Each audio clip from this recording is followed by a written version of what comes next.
بسم الله الرحمن الرحيم. الحمد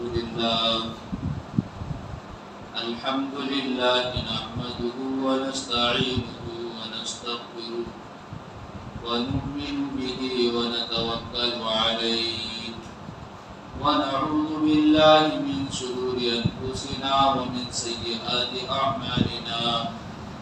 من يهده الله فلا مضل له ومن يضلله فلا هادي له.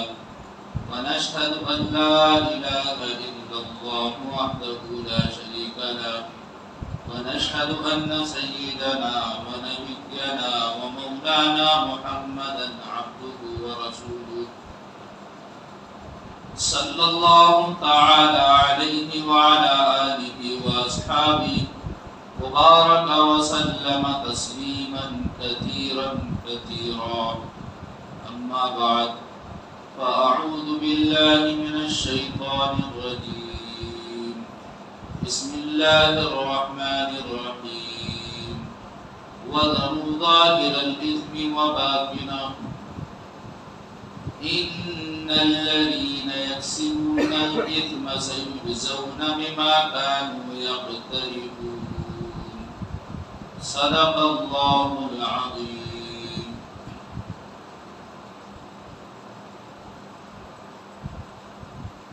دوستو بزرگوں،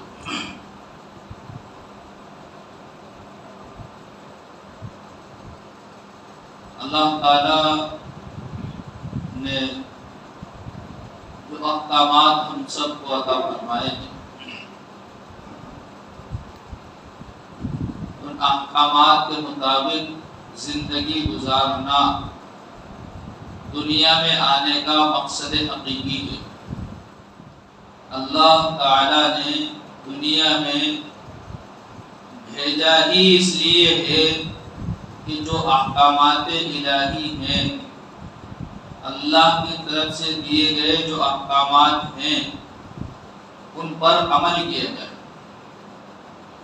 اگر احکامات الہیہ پر عمل نہیں کیا اور یہ زندگی ایسے ہی گزر گئی یا گزار دی تو آخرت میں گرفت ہوگی، پکڑ ہوگی، مطالبہ ہوگا۔ اور حدیث پاک بڑی مشہور ہے، سب لوگوں نے سن رکھی ہوگی کہ قیامت کے دن انسان کے قدم اس وقت تک اپنی جگہ سے ہٹ نہیں سکتے جب تک کہ وہ 5 سوالوں کا جواب نہ دے۔ ہر انسان کو 5 سوالوں کا جواب دینا ہے۔ اگر یہ 5 سوال اور ان کے 5 جوابات ہم نے سمجھ لیے تو امید کرتا ہوں انشاءاللہ کہ دین پر چلنا آسان ہو جائے گا، دین کی فکر کو لینا بلکہ دین کی فکر کو اوڑھ لینا آسان ہو جائے گا، احکامات الہیہ پر زندگی گزارنا آسان ہو جائے گا، اور شکوک و شبہات کے دروازے بند ہو جائیں گے۔ شرط ہے کہ سمجھنا، اگر انسان نہ سمجھے تو پھر 5 باتیں کیا 5000 بھی بیان کر دی جائیں تو کوئی فائدہ نہیں۔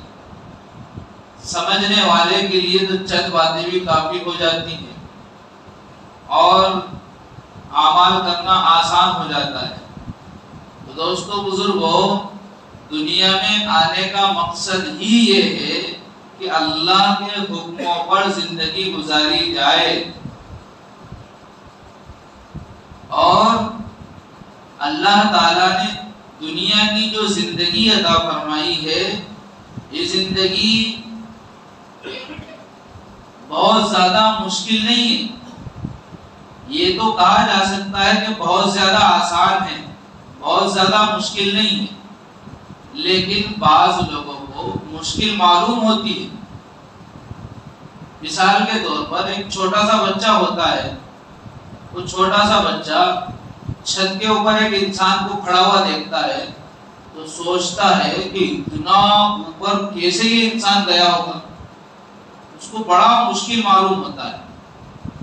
یہی بچہ جب بڑا ہوتا ہے تو اس کے لیے بہت آسان ہوتا ہے۔ تو چھوٹے سے بچے کے لیے وہ کام جو بڑے انسان کرتے ہیں مشکل معلوم ہوتا ہے، وہ بچہ جب بڑا ہو جاتا ہے تو اس کو آسان معلوم ہوتا ہے۔ اسی طرح ایک وہ انسان جو کاریگر ہے، اس کے لیے وہ جس فن کا کاریگر ہے وہ کام کرنا اس کے لیے آسان ہے، جو کاریگر نہیں ہے اس کے لیے وہ مشکل ہے۔ اگر وہ سیکھنا چاہے اور سیکھ لے تو اس کے لیے بھی آسان ہے۔ تو دنیا کی زندگی گزارنا احکامات الہیہ کے ساتھ آسان ہے، بلکہ یوں کہہ لیجیے کہ بہت آسان ہے، بس اس کو سیکھنے کی ضرورت ہے۔ اگر انسان سیکھ لیتا ہے، احکامات کے مطابق اپنی زندگی کو بنا لیتا ہے تو گزارنا تو بہت آسان ہے۔ مشکل کچھ بھی نہیں ہے، مشکل کچھ بھی نہیں ہے، نہ دین کا کام مشکل ہے نہ دنیا کا کام مشکل ہے۔ دین تو سراپا خیرخواہی کا نام ہے، الدین النصیحہ، دین تو پورا کا پورا خیرخواہی ہے، اور خیرخواہی کو تو ہر انسان پسند کرتا ہے۔ کسی انسان کے بارے میں پتا ہو کہ وہ تو بہت اچھے مشورے دیتے ہیں، اچھی رائے دیتے ہیں اور اچھی باتیں بتاتے ہیں، تو ہر انسان ان کی باتیں سننے کے لیے پہنچ جاتا ہے، دور دراز سے سفر کر لیتا ہے، کیونکہ اس کو خیرخواہی مل رہی ہے، بھلائی مل رہی ہے۔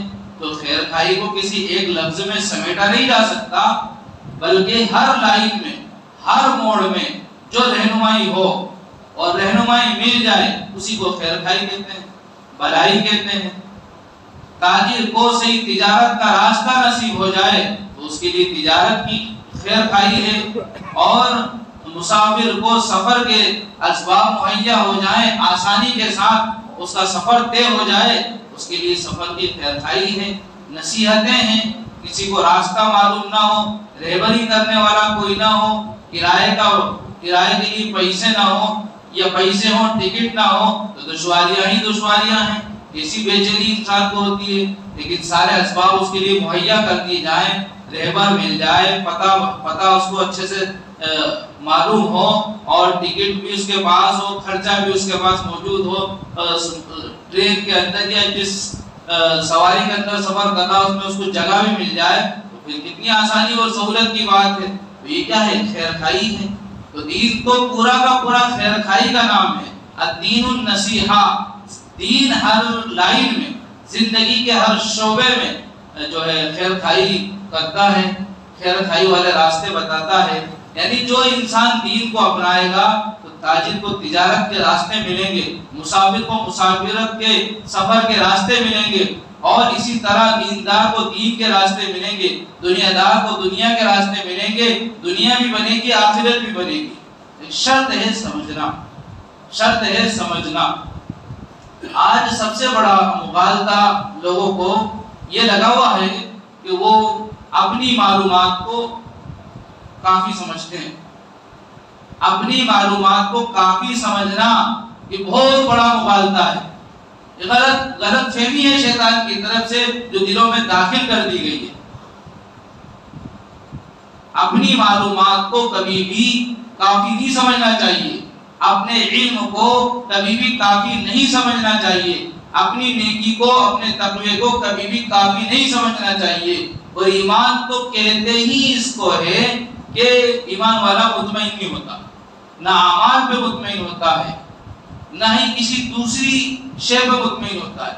ایمان والا تو فکر مند ہوتا ہے، فکر مند ہوتا ہے، اور ایمان والے کی شان تو یہ ہوتی ہے کہ خوب سے خوب تر کی تلاش میں ہوتا ہے۔ جس طرح دنیا دار خوب سے خوب تر کی تلاش میں ہوتا ہے، کسی انسان کو دیکھیے پہلے کے زمانے میں پیدل سفر کرتے تھے، سائیکل آئی، سائیکل کے بعد موٹر سائیکل آ گئی اور فور ویلر آ گئی۔ اس طرح ترقیاں ہو رہی یا نہیں ہو رہی؟ اچھے سے اچھی گاڑی، اچھے سے اچھا مکان، اچھے سے اچھا لباس انسان پسند کرتا ہے، اس کے لیے کوششیں کرتا ہے، تو خوب سے خوبتر کی تلاش میں یہ انسان لگا ہوا ہے۔ سائنٹسٹ ستاروں پر پہنچ گئے، چاند پر پہنچ گئے، خلاؤں میں انہوں نے سفر کیے، اور زمین کی تہوں کے اندر انہوں نے سفر کیے، سمندری جو ہے تہ کے اندر وہ پہنچ گئے۔ یہ کیا ہے؟ خوب سے خوبتر کی تلاش میں دنیا لگی ہوئی ہے۔ تو پھر یہ ایمان والا یہ کیوں پیچھے؟ اس کو بھی خوب سے خوبتر کی تلاش میں آنا چاہیے، اور وہ دین کے اعتبار سے۔ دنیا سے نہیں روکا ہے، دنیا میں بھی مہارت ہو، تجربے ہوں اور صلاحیتیں ہوں، لیکن اصل مقصد اس ایمان والے کا دنیا نہیں ہے، دین ہے۔ اور دین سراپا خیرخواہی کا نام ہے، دین سراپا خیرخواہی کا نام ہے۔ لیکن انسان دین کو بقدر ضرورت استعمال کر رہا ہے، بقدر ضرورت یا بقدر مجبوری یا بقدر حالات دین کو جو ہے استعمال کرتا ہے، باقی پوری صلاحیتیں، پوری اس کی توانائی جو ہے دنیا پر لگ رہی ہے۔ تو یہ دین خیرخواہی ہونے کے باوجود وہ اس سے فائدہ نہیں اٹھا پا رہا۔ تو دیکھیے دوستو بزرگوں، یہ جو دنیا ہے یہ اللہ نے مقصد کے تحت بنائی ہے، اور اس مقصد کو پورا کرنے کے لیے اللہ نے انسان کو دنیا میں بھیجا ہے۔ اور جب مقصد پورا ہو جائے گا اللہ دنیا کو توڑ پھوڑ کر فنا کر دے گا۔ کوئی بھی چیز بغیر مقصد کے نہیں بنائی جاتی، اور مقصد بہت آسان ہے، کئی مرتبہ اس پر تفصیل سے میرے بیانات بھی ہوئے ہیں۔ مختصراً یہ ذکر کر دیتا ہوں کہ اللہ تعالیٰ نے حضرت آدم علیہ السلام کو بنایا، یا یوں کہہ لیجیے اللہ نے جنت کو بنایا۔ اللہ نے ایک طرف جنت بنائی، جہنم بنائی، اور جنت میں اب کس کو بھیجنا ہے، جہنم میں کس کو بھیجنا ہے، یہ مشکل معاملہ تھا۔ اللہ کے لیے تو کچھ بھی مشکل نہیں ہے، لیکن انسانوں کی سمجھ کے لیے مشکل ہے۔ سب کو جنت میں پہنچا دے تو جہنم کیوں بنائی، سب کو جہنم میں پہنچا دے تو پھر ان کا گناہ کیا ہے، قصور کیا ہے، کیا غلطی ہے جس کی وجہ سے جہنم میں پہنچا دیا۔ تو اللہ نے ایک امتحان رکھا، ایک امتحان رکھا کہ دنیا میں چلے جاؤ، اور دنیا کے اندر جو احکامات الہیہ کے مطابق زندگی گزارے گا اس کے لیے جنت ہے، جو نہیں گزارے گا اس کے لیے جہنم ہے۔ اس مقصد کے لیے اللہ نے دنیا کو وجود عطا فرمایا، دنیا کو، کائنات کو وجود عطا فرمایا۔ اب یہ دیکھنا ہے کہ کس کی زندگی اللہ کے حکموں کے مطابق گزر رہی ہے، اور کس کی زندگی اللہ کے حکموں کے خلاف گزر رہی ہے۔ جس کی زندگی حکموں کے مطابق ہے وہ تو کامیاب ہے، اور جس کی خلاف گزر رہی ہے وہ تو دوستو بزرگوں برباد ہے۔ اور اب تو بربادی دنیا ہی میں نظر آ رہی ہے۔ مشاہدے کی نظر سے دیکھیں تو دنیا میں جو ہے ایسے لوگ جو اللہ کے حکموں کے خلاف زندگی گزارتے ہیں وہ برباد ہیں، بے چین ہیں، پریشان ہیں، حالات کا شکار ہیں، آزمائشوں کا شکار ہیں۔ تو احکامات الہیہ پر زندگی بسر کرنا بہت آسان ہے، شرط ہے کہ سیکھنے کی ضرورت ہے۔ جو 5 سوال ہیں جن سوالوں کو آپ نے بارہا سنا ہوگا، یہاں تک کہ ہمیں بغیر دیکھے سب کو یاد ہوں گے، ان سوالوں کے مطابق زندگی کو بنا لیجیے۔ زندگی کا یہ بہت مختصر سا وقفہ ہے، ان سوالوں کے مطابق اپنی زندگی کو بنا لیجیے، ورنہ یہ موقع دنیا میں آنے کا پھر نہیں ملے گا۔ کہ زندگی اللہ نے دی تھی تو زندگی کس کام میں گزاری، دنیا کے دھندوں میں گزاری یا اللہ کو راضی کرنے میں گزارا، دنیا کو کہاں پر گزارا؟ یہ سوال پہلا سوال ہے کہ دنیا میں جو زندگی ہم نے عطا فرمائی تھی، زندگی کو کس کام میں گزارا، کیا کیا اعمال کیے زندگی میں، بتائیے۔ پھر اللہ کے پاس جواب دینے کے لیے دنیا کے کام نہیں چلیں گے، دنیا کے کام نہیں چلیں گے، اس لیے کہ دنیا کو ایمان والوں کی ضرورت کے لیے بنایا ہے۔ اللہ نے دنیا کو ایمان والوں کی ضرورت کے لیے بنایا ہے، مقصد کے لیے نہیں بنایا ہے۔ مقصد تو آخرت ہے ایمان والوں کا، کہ آخرت کی تیاری کرنا ہے۔ آخرت کی تیاری کرنا ہے۔ حضرت شیخ رحمت اللہ علیہ نے بڑی پیاری اور عمدہ مثال بیان کی ہے کہ ایک انسان کہیں پر سفر کے ارادے سے گھر سے نکلا، اسٹیشن پر پہنچا، ٹرین کو آنے میں ابھی ٹائم تھا، اس نے سوچا کہ ٹرین آنے میں بھی 1 گھنٹہ 2 گھنٹے ہیں، تو جب تک میں اس اسٹیشن کی صاف صفائی کر دیتا ہوں، یہاں پر اچھی پیڑ بوٹے بنا لیتا ہوں، لگا دیتا ہوں۔ تو بتائیے اس انسان کو کون عقل مند کہے گا؟ کوئی بھی اس کو عقل مند نہیں کہے گا کہ یہاں پر ابھی 1 گھنٹہ 2 گھنٹے اس کو گزارنا ہے، تو اتنی دیر میں یہ اسٹیشن کی ٹیپ ٹاپ میں لگ گیا، ابھی ٹرین آئے گی تو یہ سب چھوڑ کے جانا ہے۔ ایسے ہی دوستو بزرگوں، یہ جو دنیا کی زندگی ہے، یہ اسٹیشن ہے اور یہ انسان مسافر ہے، آخرت کی طرف جائے گا یہ، اور اس کی ٹرین ملک الموت ہے، وہ جب آئے گی تو جس حال میں بھی ہوگا لے جائے گی، پھر یہ سب یہیں چھوڑ کے جانا ہے۔ پوچھا جائے گا کہ زندگی کہاں گزاری، تو ہم دنیا کے کام کاج بتائیں گے تو بچ نہیں پائیں گے۔ دوسرا سوال ہوگا جوانی کہاں پر گزاری؟ زندگی کے اندر جوانی کا حصہ بھی شامل ہے، زندگی کے اندر جوانی کا حصہ بھی شامل ہے، لیکن جوانی میں طاقت ہوتی ہے، توانائی ہوتی ہے، صلاحیتیں ہوتی ہیں، اپنی بات منوانے کی طاقت ہوتی ہے، کچھ کرنے کی صلاحیت ہوتی ہے، پاور ہوتا ہے انسان کے پاس۔ اس لیے جوانی کا سوال الگ سے ہوگا کہ جوانی کہاں پر گزاری۔ پوری زندگی کا حساب دینا ہے، جوانی کا حساب الگ سے دینا ہے، یہ دوسرا سوال ہے۔ حالات یہ ہیں کہ جوانوں کی جوانیاں دنیا کمانے میں گزر رہی ہے، اور یہ جو بزرگ ہیں ہمارے، ان سے اگر پوچھا جائے یا ان کی زندگیوں کو دیکھا جائے تو انہوں نے بھی جوانی کو دنیا کمانے میں ہی گزارا ہے۔ بہت کم افراد ایسے ہوں گے جنہوں نے اپنی جوانی کو آخرت کے اعمال میں گزارا۔ اور اگر یہ پوچھا جائے کہ آپ نے اپنی جوانی کو دنیا کے کاموں میں کیوں گزارا، آخرت سے کیوں غافل رہے، تو ان کا جواب یہ ہوگا کہ صاحب اولاد کے لیے کچھ تو کرنا پڑے گا، اگر ہم نہیں کرتے، ہم دنیا نہیں کماتے تو آج ہماری اولاد بھیک مانگ رہی ہوتی، ہماری اولاد مزدوری کر رہی ہوتی، ہماری اولاد غریب ہوتی، ہماری اولاد پریشان ہوتی۔ یہ جواب ہوگا، اس کے علاوہ کوئی جواب نہیں۔ آج کے جو نوجوان دنیا پر محنت کر رہے ہیں، ان سے اگر پوچھا جائے تو وہ بھی یہی کہیں گے کہ اگر ہم نہیں کمائیں گے، محنت نہیں کریں گے تو ہماری اولاد کے لیے کیا چھوڑ کر جائیں۔ یہ جواب اور یہ محنتیں چلتی رہیں گی ہمیشہ۔ ہمارے باپ دادا بھی دنیا پر محنت کرتے ہوئے چلے گئے، تو جواب یہ تھا کہ اولاد کے لیے کچھ تو کرنا ہے۔ ہم لوگ بھی بس دنیا پر محنت کر رہے ہیں، جواب یہی ہے کہ اولاد کے لیے کچھ تو کرنا ہے۔ وہ اولاد بھی بڑی ہوگی، دنیا پر محنت کرے گی اور یہ جواب دے گی کہ اولاد کے لیے کچھ تو کرنا ہے۔ سلسلہ دنیا کا ہی چلتا رہے گا، دین پر آنے کی توفیق ہی نہیں ہوگی۔ جوانی یہ طاقتور زندگی ہے، یہ جوانی سب کو پسند ہے، تو جوانی کو اللہ کے حکموں پر گزارو۔ اللہ کے حکموں کی خلاف ورزی میں گزارو گے تو پچھتانے کے علاوہ پھر کچھ بھی آپشن نہیں ہوگا۔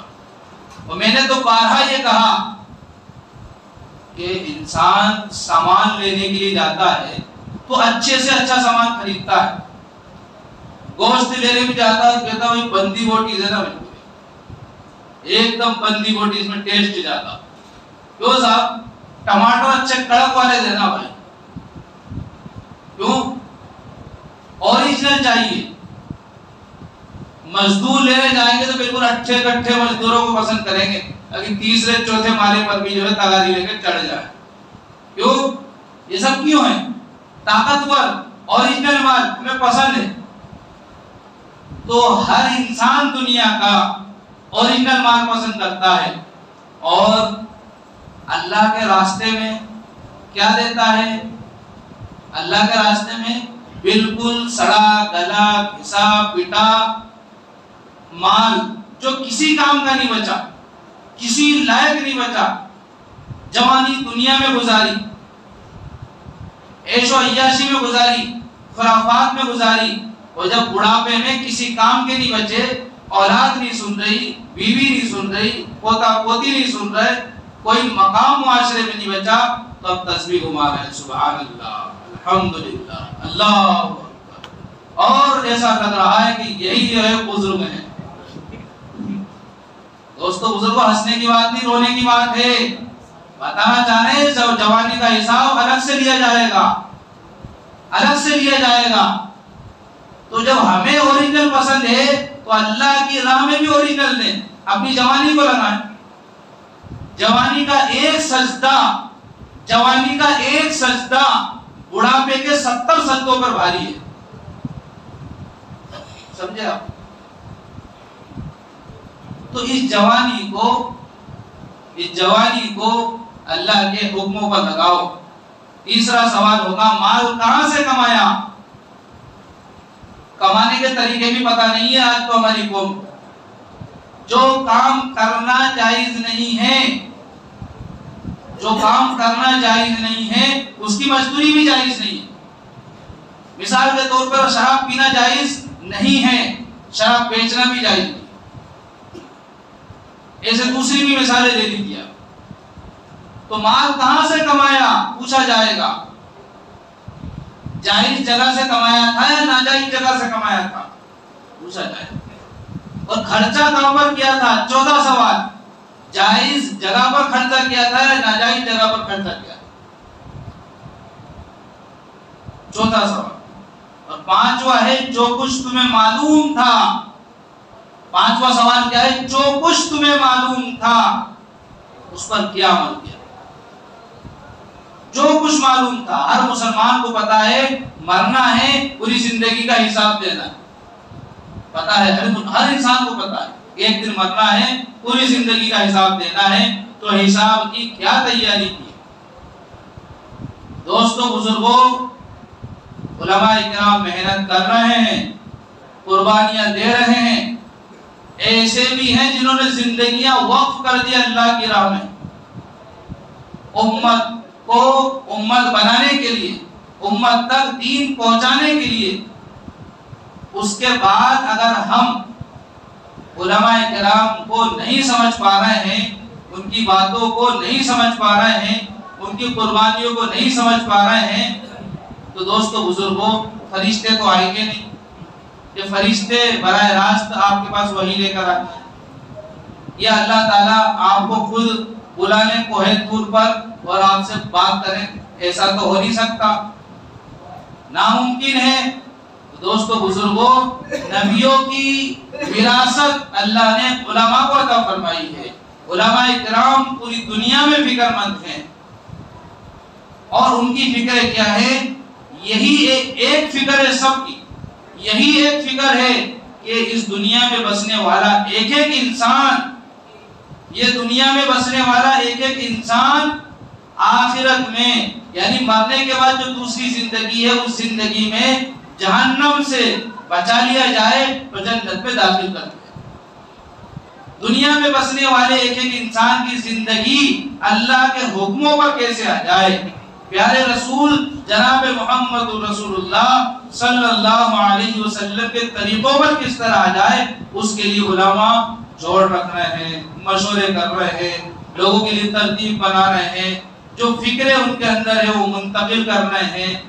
ایسے میں ہمیں ضرورت ہے، ہمیں سب کو مل کر یہ کرنا چاہیے کہ ہم 100% دین ہر مسلمان کی زندگی میں اس طرح داخل ہو جائے، اس کی فکریں کریں۔ اس لیے دوستو بزرگوں سب سے پہلا تقاضا یہ ہے کہ اپنے آپ کو اللہ کے حوالے کر دیجیے۔ اللہ تعالیٰ آپ سے روزی روٹی چھڑانا نہیں کرتا، اللہ تعالیٰ آپ سے یہ نہیں کہتا کہ آپ جو ہے اپنا سب کچھ جو ہے اللہ کے راستے میں قربان کر دو، یہ نہیں چلتا۔ اللہ تعالیٰ کو آپ کے مال کی اور آپ کی دنیاوی پراپرٹی کی، دنیاوی ساز و سامان کی کوئی ضرورت نہیں۔ اللہ تعالیٰ تو یہ چاہتا ہے کہ تم اللہ کے بن جاؤ۔ جو تمہارا 50 گرام کا دل ہے، یہ دل اللہ کو چاہیے، یہ دل اللہ کے حوالے کر دو، یہ اللہ چاہتے ہیں۔ تو اپنے آپ کو اللہ کے حوالے کرو۔ ایک ہوتا ملازم اور ایک ہوتا ہے غلام۔ ملازمت گھنٹے کے حساب سے، وقت کے حساب سے، ایک ملازم صبح سے شام تک ملازمت کرتا ہے، شام کو گھر، اور اس کا جو وقت ہے اس وقت کے اندر اس کو اس کے آقا کے مطابق زندگی گزارنا ہے۔ تو ایک ہے ملازمت، ایک ہے بندگی۔ بندگی تو 24 گھنٹے کی، ملازمت کچھ وقت کی، لیکن بندگی کچھ وقت کی نہیں ہوتی۔ ہم نے طے کر رکھا ہے نا کہ صبح نماز پڑھ لی، دوپہر کو پڑھ لیا، کسی نے ہفتے میں پڑھ لی، کسی نے مہینے میں پڑھ لی، کسی نے سال میں پڑھ لی، یہ کچھ وقت کی، اس کو بندگی نہیں، یہ بندگی ہے، لیکن اللہ تعالیٰ نے زندگی بندگی کے لیے دی ہے، اور ہم کچھ وقت کے اندر یا وقفے سے عبادت کر لیں، اور وہ بھی صرف ایک عبادت نماز، اور ہم چاہیں کہ بندگی کر رہے ہیں، تو دوستو بزرگوں زندگی کا حق ادا نہیں ہو رہا۔ 24 گھنٹے کی زندگی میں مطالبہ ہے کہ 24 گھنٹے کی زندگی اللہ کے حکموں پر آ جائے۔ بتائیے اگر کسی سے کہا جائے کہ تم ایک دوپہر کو اللہ کے بندے ہو اور ایک دوپہر نہیں ہو، اس بات کو کون کون مانے گا؟ کوئی کہہ سکتا ہے یہ کہ میں ایک دوپہر اللہ کا بندہ ہوں اور ایک دوپہر نہیں ہوں؟ کوئی کہہ سکتا ہے کیا؟ نہیں کہہ سکتا نا۔ بلکہ کیا کہے گا؟ ہر انسان یہ کہے گا کہ میں تو 24 گھنٹے، ہر لمحہ، ہر منٹ، ہر سیکنڈ اللہ ہی کا بندہ ہوں۔ تو دوستو بزرگوں، جب ہم ہر وقت اللہ کے بندے ہیں، 24 گھنٹے ہم ہر وقت اللہ کے بندے ہیں، پوری زندگی ہم اللہ کے بندے ہیں، تو پھر پوری زندگی ہماری اللہ کے حکموں پر کیوں نہیں؟ اللہ کا حکم صرف نماز کا تھوڑی ہے، اس کے علاوہ بھی احکامات ہیں، حقوق کے معاملے ہیں، حقوق العباد ہے، حقوق اللہ ہے۔ زندگی پوری عبادت میں شامل ہے، یہاں تک کہ نبی صلی اللہ علیہ وسلم نے جو بغاسی بولتے ہیں نا، اس کو بغاسی کس طرح لینا ہے، منہ پہ ہاتھ رکھنا ہے، وہ بھی طریقہ بتایا ہے۔ وہ بھی اگر نبی کے طریقے کے مطابق ہے، فائدہ تو آپ کا ہوگا، یہ بھی عبادت ہے۔ چھینک آ رہی ہے تو کیا عمل کرنا ہے، نبی نے بتایا، یہ بھی عبادت ہے۔ چل رہے ہیں تو نظر کہاں رکھنا ہے، سنت کے حساب سے چل رہے ہیں، حکم الہی کے حساب سے چل رہے ہیں، یہ بھی عبادت ہے۔ پڑوسی کے ساتھ کیا معاملات ہیں، سنت و شریعت کے حساب سے رہنا ہے، یہ بھی عبادت ہے۔ ماں باپ اور بہن بھائی اور گھر کے رشتہ دار اور باہر کے رشتہ دار، دنیا کا ہر انسان، ان کے ساتھ کیا ویوہار، کیا برتاؤ ہونا چاہیے، اس کے مطابق جی رہے ہیں، یہ بھی عبادت ہے۔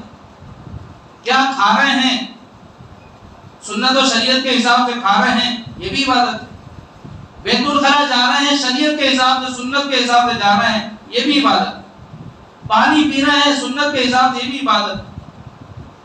پوری زندگی عبادت، اور عبادت ہی کو بندگی کہا جاتا ہے۔ کچھ وقت کے لیے سجدے کر لینے کا نام عبادت نہیں ہے۔ تو یہ ملازمت کچھ وقت کے لیے ہوتی ہے، اور بندگی اور عبادت تو مستقل ہے، مستقل 24 گھنٹے کی زندگی عبادت اس طرح بن جائے، اس کی فکریں آج علماء اکرام کر رہے ہیں۔ اور میں نے ایک مثال دی تھی، پنکھا سر پر چل رہا ہے، اس کا مقصد ہے ہوا دینا، اس نے ہوا دینا بند کر دی، اس کو اتار دیا جائے گا، ریپیئر سینٹر پہنچایا جائے گا، سدھر گیا تو پھر لگ جائے گا، تو نہیں سدھرا تو پھر کباڑ خانے میں تول دیا جائے گا۔ یہی انسان ہے، اس کا مقصد ہے عبادت۔ اللہ نے عبادت کے لیے پیدا فرمایا۔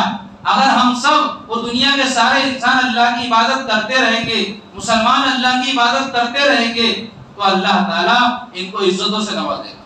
اللہ نے فرمایا انی جاعل فی الارض خلیفہ، اللہ جو ہے ان کو عزتوں سے نوازے گا اگر یہ زندگی اللہ کے حکم کے مطابق گزاریں گے۔ اور اگر مقصد سے ہٹے، عبادت سے ہٹے، بندگی سے ہٹے، تو پھر ان کو ریپیئر سینٹر بھیجا جائے گا، اور ریپیئر سینٹر اس وقت پوری دنیا بنی ہوئی ہے، پوری دنیا اس وقت ریپیئر سینٹر بنی ہوئی ہے، چاروں طرف سے جو ہے کہیں مارا جا رہا ہے، کہیں پیٹا جا رہا ہے، کہیں کس طرح سے مظالم ڈھائے جا رہے ہیں، پوری دنیا اس وقت ظلم کی داستان بنی ہوئی ہے، ظلم کی چکی میں پیسے جا رہے ہیں ایمان والے، کیوں؟ ریپیئر کیا جا رہا ہے، حالات آ رہے ہیں، مصیبتیں آ رہی ہیں، پریشانیاں آ رہی ہیں، حوادثات کا شکار ہیں یہ ایمان والے، یہ مسلمان بندے، یہ اللہ کی طرف سے تربیت کا نظام ہے۔ حالات آئیں، پریشانیاں آئیں تو فوراً اللہ کی طرف رجوع کرو، اللہ سے صلح کر لو کہ اللہ غلطیاں ہو گئی معاف کر دی، اللہ سے صلح کر لو گے، زندگی کو عبادت پر لے آؤ گے، اللہ حالات صحیح کر دے گا، پھر سے جس طرح پنکھے کو سر پر لگایا جاتا ہے اللہ تمہیں بھی نواز دے گا۔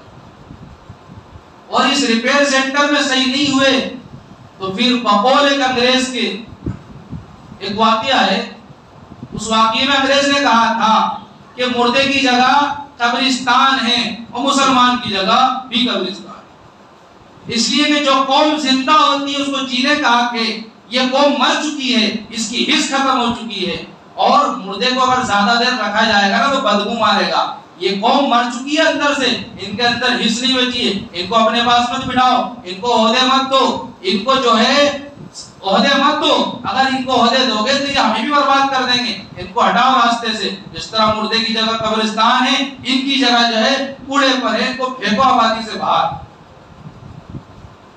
آج ہی ہو رہا ہے۔ دوستو بزرگو، فکر پیدا کرو، فکر عبادت پر اپنی زندگی کو لاؤ، اور اس کے لیے یہ میں وہ تقاضے بتا رہا ہوں آپ کو جو میں لے کر آیا، سمجھ رہے ہیں؟ یہی حضرت نے جو ہے آخری دن کہا کہ بھائی جو باتیں بتائی ہیں یہ اپنے یہاں جا کر بتاؤ، حکم دیا اس مرتبہ انہوں نے حضرت نے کہ یہ باتیں بتاؤ، جا کر بتاؤ، سب کو اس طرح بنا دو کہ سب اللہ کے بن جائیں، دلوں سے نفرتیں۔ یہ پورا 2 گھنٹے 2.5 گھنٹے کا بیان ہے حضرت کا، جو صرف کینے اور حسد کے اوپر ہے، 2-2.5 گھنٹے کا بیان کینے اور حسد کے اوپر کیا۔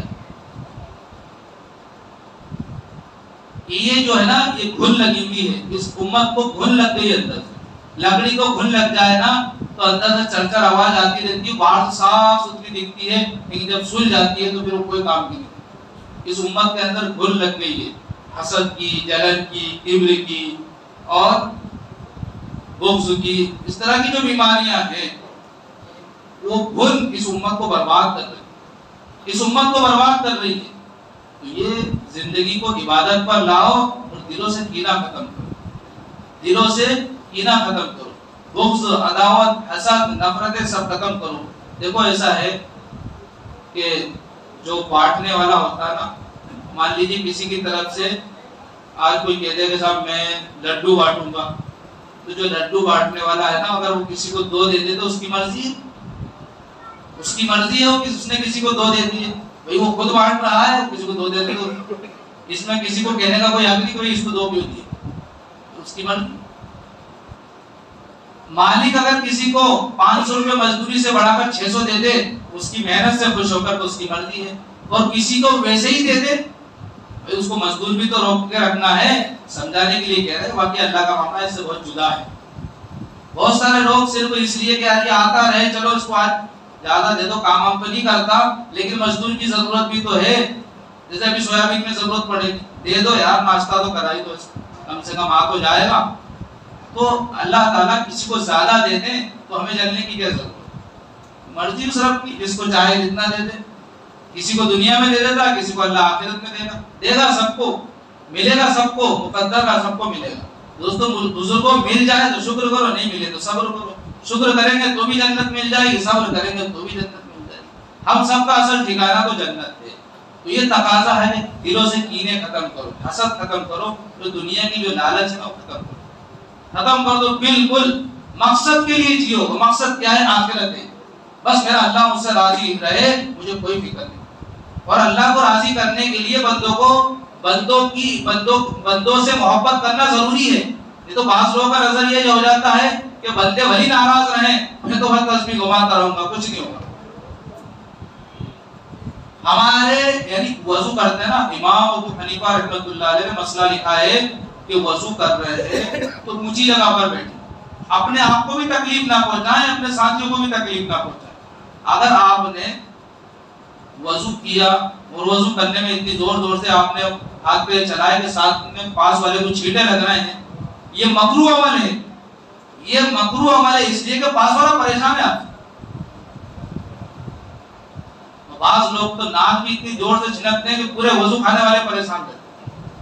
میں تو یہاں پر یہ بتانا چاہ رہا ہوں کہ دوسروں کو تکلیف پہنچائے بغیر عبادت کرنا، اعمال کرنا، یہ اللہ کو پسندیدہ ہے.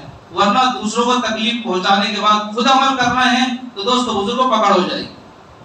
بڑے بڑے بزرگوں کے واقعات لکھے ہیں کہ مسجد کا چراغ 10 بجے بند ہو جاتا تھا. پہلے چراغ جلتے تھے جس میں تیل ڈلا ہوتا تھا، تو 10 بجے چراغ بند کر دیتے تھے مسجد کا، کوئی نہیں ہوتا تھا بند کرنے والا، خود بند کر دیتے تھے اور اپنا چراغ جلا کر پڑھتے تھے. یہاں تک کہ حضرت مولانا عبد القادر صاحب رحمۃ اللہ علیہ کے بارے میں لکھا ہے کہ وہ مسجد کا چراغ بند کر ہونے کا ٹائم ہو گیا، ان کے پاس اپنا چراغ تھا نہیں، تو باہر جو سڑکوں پر جو لائٹیں لگی رہتی ہیں اس کی روشنی میں پڑھ رہے. اس لیے ضروری ہے کہ جو ہے جو تقاضے آگے سے لے کر آپ کے پاس آئے ہیں وہ یہ ہے کہ اس امت کو امت بنا دیجیے، ٹوٹنے سے بچا لیجیے، بکھرنے سے بچا لیجیے اور ایک پلیٹ فارم پر جمع کر دیجیے. یہ امتحان ہے دوستو. اگر اس امتحان میں کامیاب ہو گئے، کون سا امتحان؟ مل جل کر رہنا، یہ امتحان ہے. نبی نے دعا مانگی تھی اللہ میری امت کے جھگڑے ختم کر دے، میری امت میں کبھی لڑائی نہ ہو، ایسے فیصلے کر دے. اللہ نے دعا قبول نہیں کی. یہ امتحان ہے. جس انسان نے آپس کی لڑائی جھگڑے ختم کر دیے، اس امتحان میں کامیاب ہو گیا، تو اس نے نبی کی منشا کو سمجھا. نبی کی چاہت تھی کہ میری امت میں لڑائی جھگڑے نہ ہو. نبی کی چاہت پر جس نے عمل کیا، لڑائی جھگڑے ختم کر دیے، تو اللہ تعالیٰ اس کو نوازیں گے انشاءاللہ. نبی کی چاہت یہی تھی کہ میری امت میں لڑائی نہ ہو. باقی جو تقاضے ہیں وہ اگلے ہفتے انشاءاللہ بتا دیے جائیں گے. دعا ہے اللہ تعالیٰ سے کہ اللہ تعالیٰ ہم سب کو عمل کی توفیق عطا فرمائے. آمین. وآخر دعوانا